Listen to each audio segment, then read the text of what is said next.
ప్రభు అయిన యేసునామాన మీ అందరికీ ఆగమన కాలపు శుభాకాంక్షలు. ఈరోజు మనము యెషయా గ్రంథము 11వ అధ్యాయము మొదటి 5 వచనాల నుండి ధ్యానించబోతున్నాను. యెషయా ముద్దు, ఎండిన మూడు.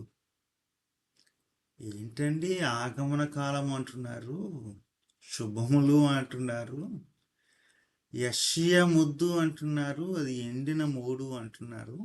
అంటే అర్థం ఏంటి అని అనుకుంటున్నారా? తెలుస్తుంది, చెప్తాను.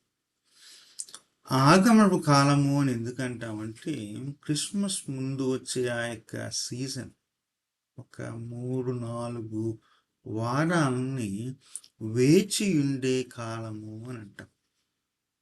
నాకు తెలుసు, చూస్తున్నాను మీ యొక్క ఫేస్బుక్ పేజీలోను, యూట్యూబ్ పేజీలోను, ఈ యొక్క సోషల్ మీడియాలో చూస్తున్నాను. మీ యొక్క ఇండ్లలోనూ మీ ఊర్లలోనూ ఆల్రెడీ క్రిస్మస్ స్టార్ట్ అయిపోయింది. మా చిన్నప్పుడు ఏం చేసేవాళ్ళంటే, చిన్నప్పుడు ఇల్లు పెయింట్ చేసుకోవడం, ఎలలేయడం, శుభ్రం చేయడం, ఆ రోజు కొరకు వేచి చూసేవాళ్ళు. ఇది వేచి చూసే కాలంగా చూసేవాళ్ళు.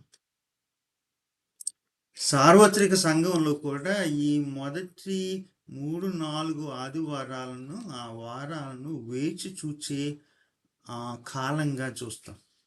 కానీ మన తెలుగు వాళ్ళు మనం ఏం చేస్తామంటే, డిసెంబర్ వస్తే చాలు క్రిస్మస్ మొదలెడతాం. ప్రతి ఇంట్లోని ప్రార్థనలు మంచిదే, చెయ్యాలి. ప్రతిదినం క్రిస్మస్లు, ఏదో షాడో క్రిస్మస్ అంట, సెమీ మేగా క్రిస్మస్ అంట, రకరకాల క్రిస్మస్లు చేస్తున్నాం. సంతోషమే.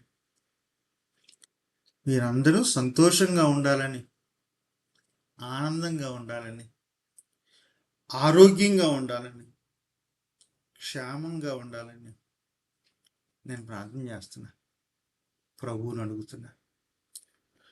మనం అందరూ ఆనందంగా ఉన్నప్పుడు, ఆరోగ్యంగా ఉన్నప్పుడు, అన్నీ కలిగి ఉన్నప్పుడు మన మధ్యలో కొంతమంది ఆనందంగా లేరు. గమనించండి. అనారోగ్యాలతో ఉన్నారు, గమనించండి. ఒంటరిగా ఉన్నారు, గమనించండి. సో అలాంటి వారు మీ ఇంట్లో కానీ, మీ వీధిలో కానీ, మీ సంఘంలో కానీ, మీకు తెలిసిన సర్కిల్స్లో కానీ ఎవరైనా ఉంటే, మీలో ఒంటరిగా కానీ, ఆనందం లేకుండా దుఃఖంలో కానీ, అనారోగ్యంలో ఉంటే ఒక పని చేయండి. మీ పండగ ఏ పండగ అంటే అలాంటి వాళ్ళని పలకరించడమే పండగ. ఎలా ఉన్నావు, ఏం చేస్తున్నావు, ఒక ఫోన్ చేయండి, వెళ్ళండి, కలవండి. దానికి మించిన అర్థవంతమైన పండుగ ఇది ఏది లేదు. నిన్న మా కలీగ్ను ఒక ఆమెను కలిశాను. జులై మాసంలో భర్తను పోగొట్టుకుంది. మొదటిసారి భర్త లేకుండా తన యొక్క డిసెంబర్ మాసం ఎలాగుంది అని అడగడానికి వెళ్ళాను, కలిశాను, కొంతసేపు విన్నాను. ఒక ఉదాహరణ చెప్పాను. మీ యొక్క సంఘాల్లోనూ, మీ వీధుల్లోనూ, మీ కుటుంబాల్లోనూ దుఃఖాల్లో ఉన్న వాళ్ళు ఉన్నారు, పలకరించండి. మా సంఘంలో కొంతమంది మొన్న వెళ్ళారు హాస్పిటల్కి, రిపోర్ట్లు వచ్చినాయి, ఇదిగో నీకు ఇది వచ్చింది, ఇది రావడం లేదు. షాక్ తిన్నారు, అనారోగ్యంతో ఉన్నారు. వాళ్ళ గురించి ప్రార్థించడమే కాదు, వాళ్ళని పలకరించడం మన విధి. అదే మన పండగ. నేనున్న దేశంలో చాలామంది వలస వచ్చిన తెలుగోళ్ళు ఉన్నారు, తమిళోళ్ళు ఉన్నారు, మలయాళీస్ ఉన్నారు, చైనీస్ ఉన్నారు, మెక్సికన్స్ ఉన్నారు, ఇంకా వేరే వేరే దేశాల నుండి వచ్చి ఉన్నారు. ఎప్పుడు ఈ యొక్క దేశం వాళ్ళని బహిష్కరిస్తాదో అన్న భయంతోనూ ఆందోళనతోనూ ఉన్నారు. అలాంటి వారి గురించి కూడా ప్రార్థన చేయండి. అవినీతి, హింస వేరే వేరే దేశాల్లోనూ మన దేశంలోనూ ఇక ఇష్టానుసారంగా వెలిగిపోతుంది. నీతిమంతులు వెంటపడుతుంది, భయభ్రాంతుల్ని పుట్టిస్తుంది. సో మనం ఈ డిసెంబర్లో క్రిస్మస్ చేసుకున్నప్పుడు ఆ హింసను గురించి, ఆందోళన గురించి, భయం గురించి ప్రార్థన చేద్దాం, ప్రశ్నిద్దాం. ఎవరైనా బాధితులు ఉంటే పలకనిద్దాం. అదే మన యొక్క పండుగ. ఈ క్రిస్మస్ రాగానే మన వీధి క్రిస్మస్లోను, మన ఆరాధనలోను మాటి మాటికి ఈరోజు నేను యెషయా గ్రంథాన్ని ఎలా చదివానో చదువుతాం. 2వ అధ్యాయమని, 7వ అధ్యాయము, 9వ అధ్యాయము, 11వ అధ్యాయము, అలాగా కొన్ని అధ్యాయాలు చదువుతాం. చదివినప్పుడు చదవడం తప్పులేదు, కానీ చిన్న పొరపాటు చేస్తాం. ఆ వాక్యాన్ని, ఆ సందేశాన్ని ఆ సందర్భంలో నుండి బయటకు తీసేస్తాం. యెషయా దీనిని ప్రవచించినప్పుడు ఏమి జరుగుతుంది, ఎప్పుడు ప్రవచించాడు, యెషయా మనసులో ఉన్నది ఎవరు, ఏంటి, ఆ విషయాన్ని మనం తేలిగ్గా చూసుకుంటాం. క్రిస్మస్ కదా, మనకు కలిసి రావాలి, మనకు సంతోషం కావాలనుకుంటాం, కానీ యెషయా ఇది ఎందుకు చెప్పినట్టు అని సందర్భంలో నుండి సంగతిని బయటపడతాం. సందర్భాన్ని తక్కువగా చూస్తాం, అది అన్యాయం. సో ఈరోజు ఈ యొక్క 11వ అధ్యాయంలో ఈ యొక్క మొదటి 5 వచనాలని ధ్యానించినప్పుడు యెషయా యొక్క కాలం ఏంటి, యెషయా మనసులో ఉంది ఏంటి. బై ది వే ఈరోజు 6 నుండి 10వ వచనం వరకు నేను ధ్యానించడం లేదు. ఆ వచనాలని మీరు 2 వారాల క్రితం నేను చేసిన ఊహకందని లోకం అన్న, ఆ ప్రపంచం అన్న ఆ యొక్క వీడియోలో మరలా దానిని డిస్కస్ చేయడం జరిగింది. 65వ అధ్యాయంలో దాని యొక్క అర్థాన్ని దాంట్లో చెప్పాను. కాబట్టి ఆ తర్వాత వచనాలు చూడాలంటే అటు వెళ్ళండి, ఆ వీడియో చూడండి.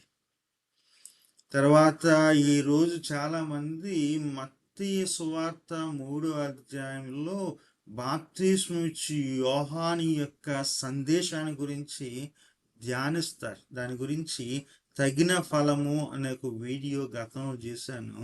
అది కూడా అవసరం ఉంటే వీలైతే చూడండి. యెషయా ఈ యొక్క మాటలు చెప్పినప్పుడు, యెషయా 3 వద్దు, నా మాటల్లో ఎండిన మోడు, చిగురు పుట్టింది, అంకురము ఎదుగుతుంది అన్నప్పుడు యెషయా 8వ శతాబ్దంలో, క్రీస్తు పూర్వం 8వ శతాబ్దంలో ఒక క్లిష్టమైన పరిస్థితిలో ఉన్నాడు. ఇది యెషయాకి పండగ కాదు. కారణం, నిజంగా దావీదు సంతతి యెషయా యొక్క మొద్దు విఫలమయ్యింది. అప్పటికే కింద యూద, పైన ఇశ్రాయేలు. ఇశ్రాయేలుకి ఉత్తరాన అష్షూరీయులు వచ్చి ఇశ్రాయేలు మీద దాడి చేయడం జరిగింది. యెరూషలేములో ఉన్నాడు యెషయా. యూదవారు దేవుని ప్రజలే, ఇశ్రాయేలు వారు దేవుని ప్రజలే.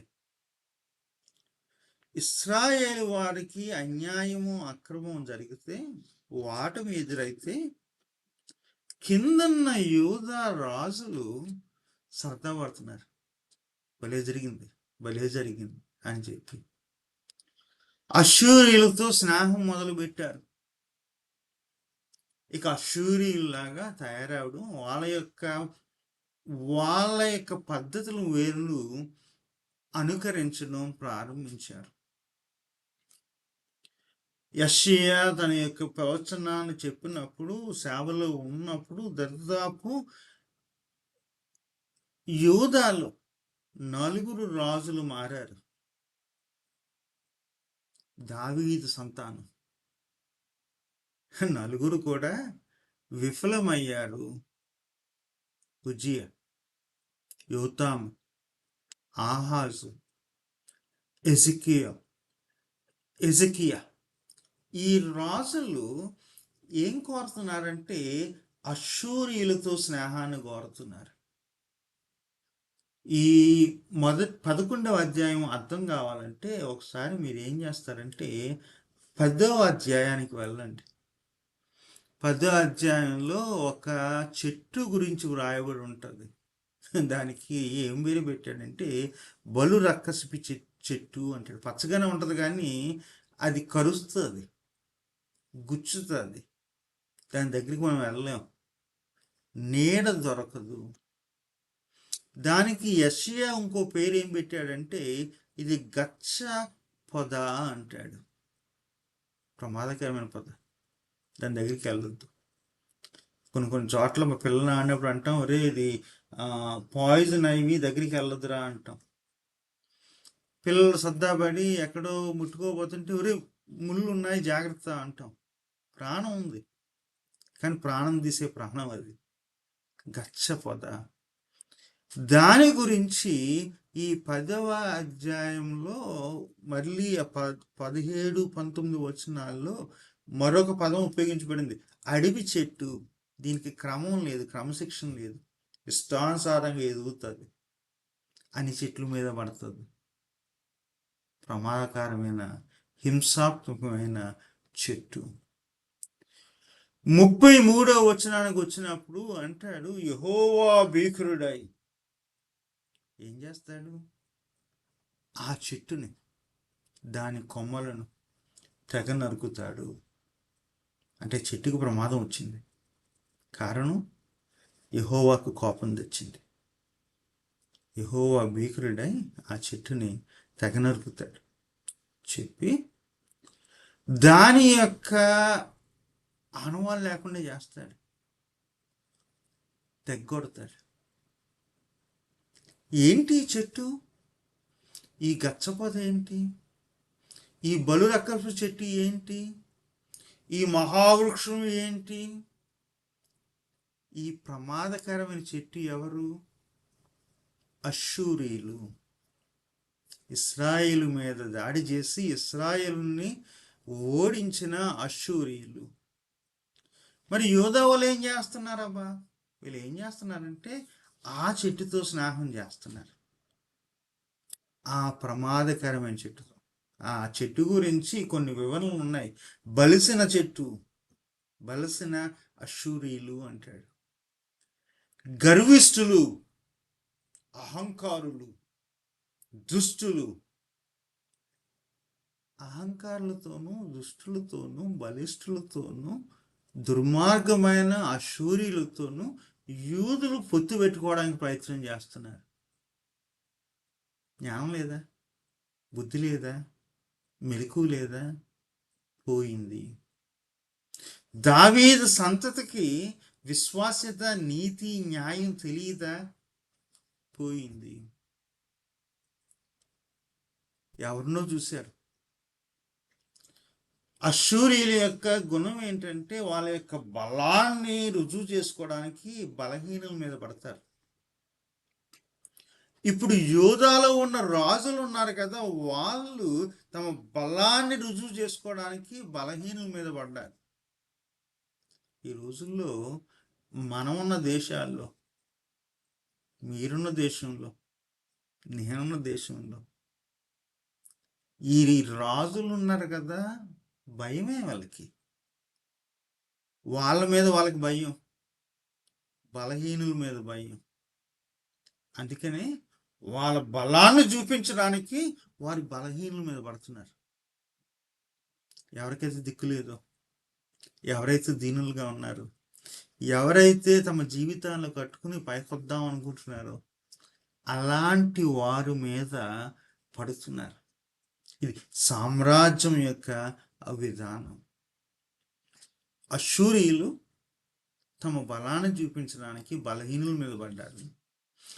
యూదా రాజులు దావీదు యొక్క సంతతి తమ బలాన్ని రుజువు చేసుకోవడానికి బలహీనుల మీద పడ్డారు. మన ప్రధానులు, అధ్యక్షులు వాళ్ళ బలాన్ని రుజువు చేసుకోవడానికి ఎవరి మీద పడుతున్నారంటే బలహీనుల మీద పడుతున్నారు. యెహోవా భీకరుడై ఆ చెట్లను తెగ నరుకుతాడు. మరి ఏంటండి దావీదు సంతానం మీద యెహోవా భీకరుడై అంటే చెప్తాను. సంతానం మీద భీకరుడై తెగ నరుకుతాడు, కానీ ఎండిన ఆ యొక్క మొద్దు నుండి మరలా చిగురును పుట్టించగలడు నా దైవం, నీ దైవం ఆ యెహోవా.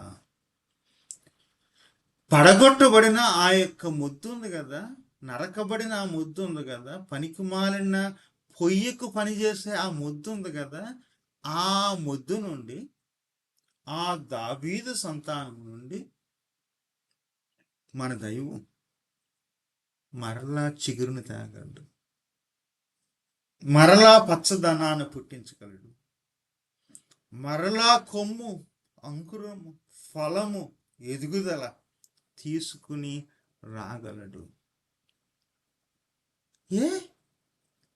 ఇప్పుడే కదా అన్నారు మీరు ఎండింది మోడు అని, ఇప్పుడే కదా అన్నారు వీళ్ళు విఫలమయ్యారు, దేవునికి ద్రోహం చేశారు, దేవుని మీద తిరగబడ్డారని చెప్పి.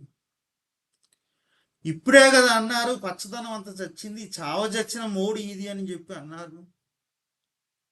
ఈ యెషయా 3 గురించి ఆ ఇర్మియాలో కానీ యెషయాలో కానీ ఈ ప్రవక్తల్లో చూస్తున్నప్పుడు, తర్వాత కూడా నూతన మందిరంలో చూస్తున్నప్పుడు, ఈ ప్రవచనాలను జ్ఞాపకం చేస్తున్నప్పుడు దానికి అర్థం ఏంటంటే ఈ దావీదు యొక్క సంతానం యోధాని పరిపాలించింది. కొంతమంది నీతిగానే చేశారు, కానీ చాలామంది నీతిహీనంగా పరిపాలించారు. న్యాయాన్ని, నీతిని మరిచి విశ్వాస్యత లేకుండా తిరుగుబాటు చేసిన సంతానం అయిపోయింది దావీదు సంతానం. ఎంత ఇంటి పేరు బాగుంటే లాభమే ఉంది, నీతి లేని బ్రతుకులు అయిపోయినాయి. ఒకసారి మేము ఏం చేస్తుంటామంటే, ఎవరో ఇంటి పేరు చూస్తే సరదా బట్టి దేవుని యొక్క అభిషక్తులు దేవుడు దీవించాడు అనుకుంటాం, కానీ మేము మర్చిపోకండి ఇంటి పేరును బట్టి దీవెనలు రావు. దావీదు సంతానం విఫలమైంది. అందుకనే యూదా కూడా తర్వాత బానిసత్వంలోకి వెళ్ళిపోయింది. చదువుతాం, బానిసత్వంలో తీసుకొని పోయినప్పుడు ఎవరిని తీసుకెళ్లారు? దావీదు యొక్క సంతానాన్ని తీసుకెళ్ళిపోయారు చెట్లోకి, మరలా అవకాశాలు లేకుండా. అలాంటి వాళ్ళతోనే ఇర్మియా చెప్తాడు, ఇదిగో ఇక అక్కడే ఉండిపోండి, కంగారు పడకండి. ఏదో లో నుండి కుట్రలు చేసి మళ్ళీ తిరిగొద్దాం అనుకుంటున్నారేమో, కానీ దేవుని యొక్క శాపం, దేవుని యొక్క ఉగ్రత మీ మీదకు వచ్చింది. బానిసత్వానికి కారణం యెహోవా, దానికి కారణం యెహోవా ఉగ్రతకు కారణం మీ యొక్క పాపం. యెషయా 3. దావీదు సంతతి విఫలమైంది. బానిసత్వంలో ఉన్నప్పుడు ప్రజలు ఆశించారు, ఎప్పుడన్నా వీళ్ళు తిరిగి వస్తారేమో, వాళ్ళ నీడలో మరలా తిరిగి వెళ్దామని చెప్పి ఆశించారు. తిరిగి వచ్చిన తర్వాత, బానిసత్వం తిరిగి వచ్చిన తర్వాత మరలా వారిలో ఆ సంతానంలో ఒకరు రాజు అవుతారు అని చెప్పి ఆశించారు. ఆశకి కారణం ఇంటి పేరు కాదు, దేవుని యొక్క నిబంధన, దేవుడిచ్చిన మాట. ఆశకు కారణం దావీదు యొక్క సంతానం యొక్క నీతి, నమ్మకత్వం కాదు. యెహోవా నీతి, యెహోవా యొక్క విశ్వాస్యత. ఒక మాట చెప్తాను, ఒక్కోసారి మనల్ని మనం చూసి అశూరీయులు నా నీతి నా బలము అనుకున్నట్టు మనం అనుకుంటాం. ఒక్కోసారి దావీదు సంతానం కూడా అదే అనుకుంది, నా బలము చేత నా నీతి చేత అనుకుంది. కాదు, మనము తిరిగి లేవాలంటే అది దేవుని యొక్క నీతిని బట్టి, దేవుని యొక్క బలాన్ని బట్టి, దేవుని యొక్క విశ్వాసతను బట్టి, దేవుని యొక్క కార్యాన్ని బట్టి మరలా మనకి విమోచన, మరలా మన జీవితాల్లో, మన కుటుంబాల్లో, మన దేశాల్లో చిగురు పుట్టాలంటే మనం కాదు కారణం, మన నీతి కాదు, మన బలం కాదు, దేవుని యొక్క నిబంధన, దేవుని యొక్క నీతి, దేవుని యొక్క కార్యమే. ఈరోజు ఈ పండగ సమయంలో మన జీవితాల్లో కానీ, మనం చుట్టుపక్కల చూస్తున్న జీవితాల్లో కానీ ఎండిన మూడులు అయిపోయామన్న భావం కలిగిందా? చావలేదు, ప్రాణం లేదు, పచ్చదనం లేదు, ఏంటి శాపగ్రస్తమైన జీవితం అని అనిపిస్తుందా? మిమ్మల్ని చూసుకున్నా, ఎవరిని చూసినా ఒక మాట చెప్తాను, దైవం కనికరిస్తే,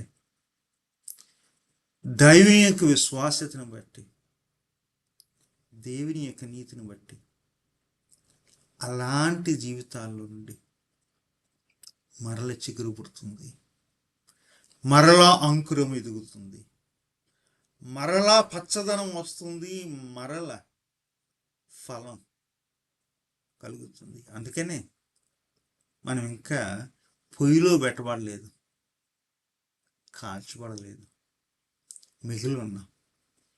మన జీవితాల్లో నుండి దేవుడు తన కార్యాన్ని చేయడానికి మనల్ని ఇంకా ఉంచాడు 2026 సంవత్సరంలో కూడా.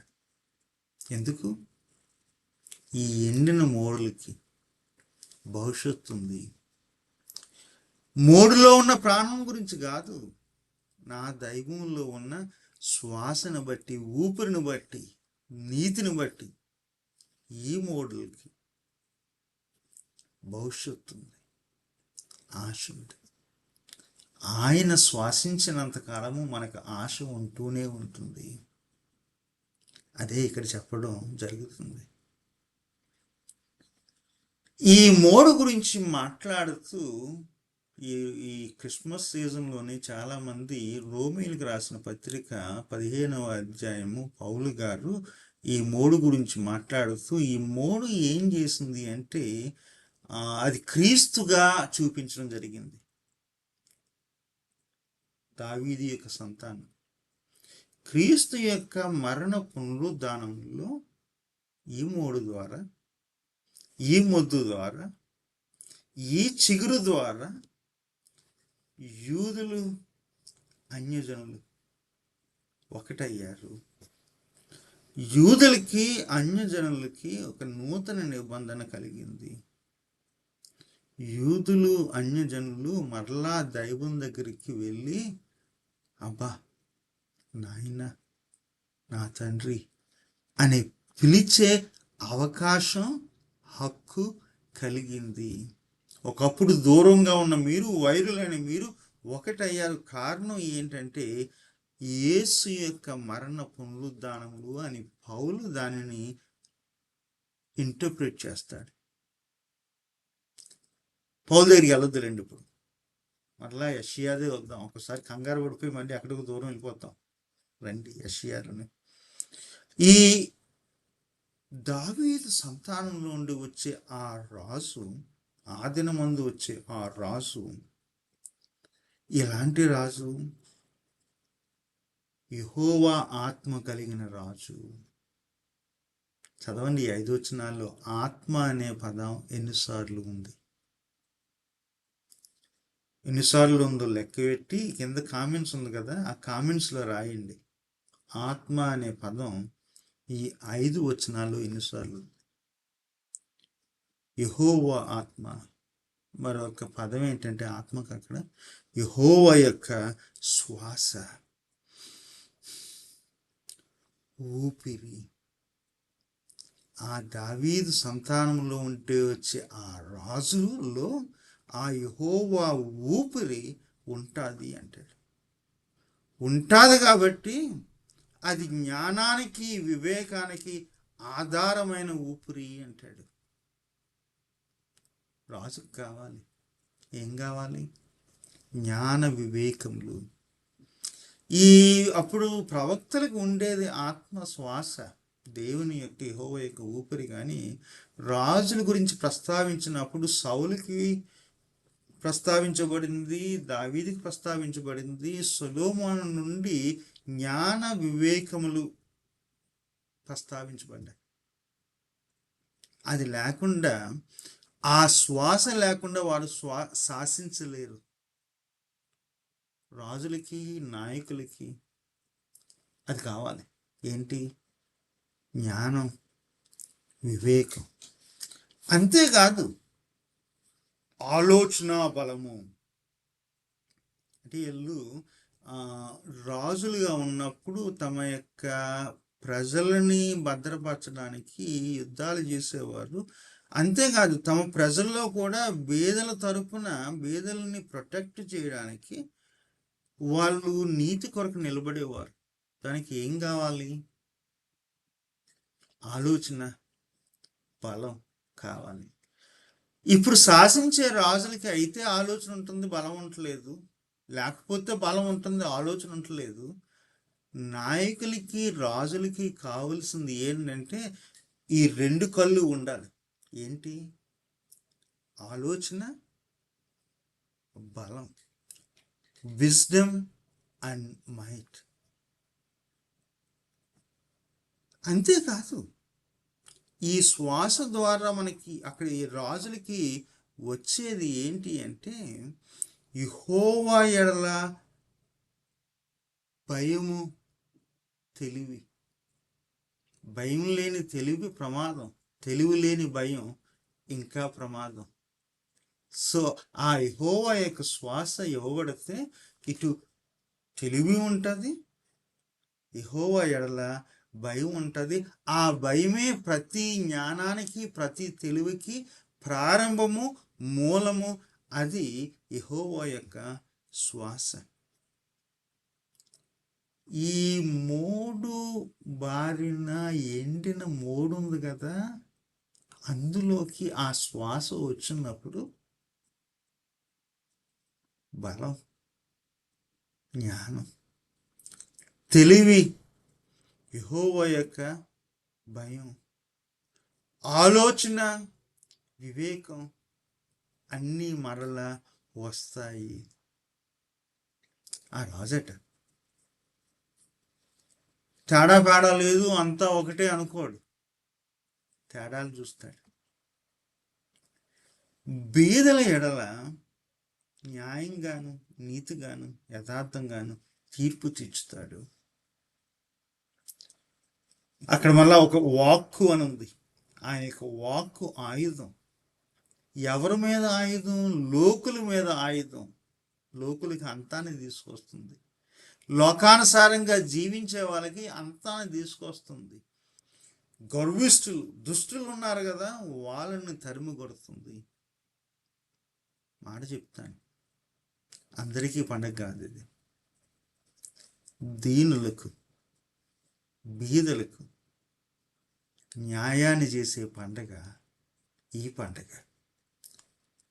దీనులను బలపరిచి, దీనుల తరపున నిలబడి, దీనులకు న్యాయం చేసే దినము ఆ దినం. ఆ రాజు యొక్క రాజ్యం యొక్క విలువ, వైఖరి, విధానం ఇది. మరి గర్విష్ఠులు, దుష్టులు జ్ఞాపకం లేదు, కానీ భీకరుడే ఆయన ఆ వృక్షాలను నరుకుతాడు, తరిమి కొడతాడు, శిక్షిస్తాడు, బుద్ధి చెబుతాడు, సరైన మార్గంలోకి తీసుకొస్తాడు. అదేనండి ఆ రాజు యొక్క పాలన. క్రిస్మస్ సీజన్లో జ్ఞాపకం ఉంచుకుందాం.